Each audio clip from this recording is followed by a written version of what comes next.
à tous, merci de nous suivre sur 2EF On y va pour le flash d'information.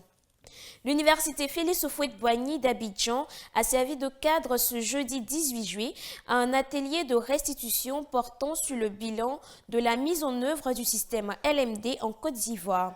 Des experts internationaux venus notamment de la France ont animé ce séminaire au cours duquel des recommandations ont été faites pour une amélioration des conditions d'application de ce système de formation en Côte d'Ivoire. Selon Philippe Dulbecco, expert international français chargé de l'étude de bilan, le système LMD est une réalité incontestable en Côte d'Ivoire. Il faudrait sans doute passer à sa phase 2 qui appelle à un rôle plus actif de l'État pour réguler et accompagner les acteurs dans le déploiement du LMD. Cette phase nécessite, selon lui, de se focaliser davantage sur les étudiants. Au Sénégal, où a eu lieu ce mercredi 24 juillet 2019, l'inauguration des nouveaux locaux de Campus France à Dakar sous l'égide de l'ambassade de France au Sénégal. L'occasion pour l'ambassadeur de France, Christophe Bigot, de remettre des bourses d'études à certains étudiants sénégalais méritants et de se prononcer sur la question des visas étudiants. L'emprunt obligataire émis par le Trésor public ivoirien sur le marché de l'UEMOA s'est soldé avec succès ce mardi 23 juillet sur le montant d'adjudication de 25 milliards de francs CFA émis. Ce sont plus de 27,002 milliards de francs CFA qui ont été recensés, soit un taux de couverture de 108%.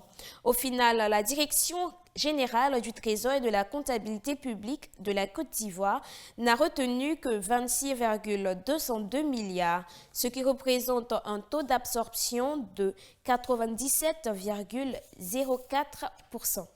Des perspectives de croissance positive pour le Niger dans les 5 prochaines années, ce sont les prévisions du Fonds monétaire international qui table sur une croissance accentuée de 7% en misant sur les réformes mises en place par le gouvernement nigérien pour assainir l'environnement économique et favoriser les investissements. Certains des problèmes structurels persistent notamment avec l'insécurité djihadiste dans les régions Est et Ouest et la faiblesse des coûts d'achat de l'uranium ainsi que les changements climatiques, mais les prévisions d'exploitation de la rente pétrolière à partir de 2022 pourraient contribuer à maintenir cette tendance.